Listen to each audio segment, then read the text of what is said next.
پہلگام میں ہونے والی ریاست دہشت گردی کا اثر نہ صرف لائن آف کنٹرول کے اس پار سیاحت پہ ہوا بلکہ لائن آف کنٹرول کے اس پار ریاست آزاد جموں کشمیر پر بھی ہوا۔ اسی معاملے پہ آج حقائق اور اعداد و شمار کے ساتھ دیکھتی آنکھوں اور سنتے کانوں کو اسد علی بلوچ کا سلام۔ ناظرین، پہلگام واقعہ نہ صرف انسانیت سوز ہے بلکہ اس کی آڑ میں جنگی ماحول کا پنپنا اور کسی قسم کی بھی جارحیت قابل مذمت ہے۔ پہلگام واقعے کے بعد بھارت کی جانب سے اپنی ناکامی پر پردہ ڈالنے کے لیے الزامات پاکستان پر لگائے گئے، جبکہ اس میں پاکستان کا کوئی ہاتھ نہ تھا، بلکہ اس کے تانے بانے خود بھارتی ریاستی دہشت گردی سے ملنے لگے۔ پاکستانی قوم متحد ہو گئی اور جنگی میدان میں سفارہ اپنی افواج کے شانہ بشانہ کھڑی ہو گئی۔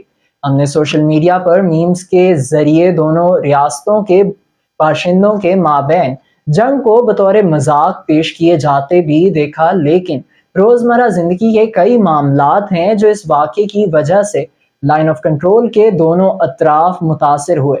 انہی میں سے ایک شعبہ سیاحت بھی ہے۔ کشمیر، جسے جنت نظیر کہا جاتا ہے اور سالانہ 1.4 ملین لوگ آزاد کشمیر سیاحت کی غرض سے تشریف لاتے ہیں۔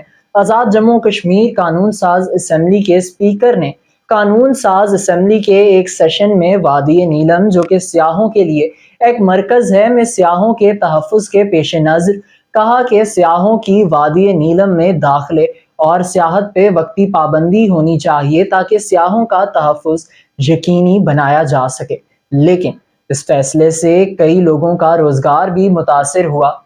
اور اسی تناظر میں ہم نے نیلم انتظامیہ کے میسیجز بھی متعدد گروپس میں سرکولیٹ ہوتے ہوئے دیکھے، جہاں گیسٹ ہاؤس مالکان کو یہ حکم دیا گیا کہ تمام سیاحوں کو واپس بھیج دیا جائے۔ ایسے میں ان تمام لوگوں کے روزگار میں خلل پڑا اور آئندہ بھی جب تک یہ جنگ کی فضا قائم رہتی ہے، نہ صرف اس پار بلکہ لائن آف کنٹرول کے اس پار بھی شعبہ سیاحت کو نہ تلافی نقصان پہنچے گا۔ ایسے میں دونوں حکومتوں کو چاہیے کہ جنگی ماحول کو مشاورت اور باہمی گفتگو سے دوبارہ امن کی فضا میں بدلا جائے، تاکہ جنگی فضا کی وجہ سے اس سیاحتی نقصان پہ پہلے قابو پایا جائے اور دیر پا امن کی بدولت سیاحت کو مزید دوام بخشا جا سکے۔ آج کی ویڈیو سے اتنا ہی، دیجیے اجازت، اللہ حافظ۔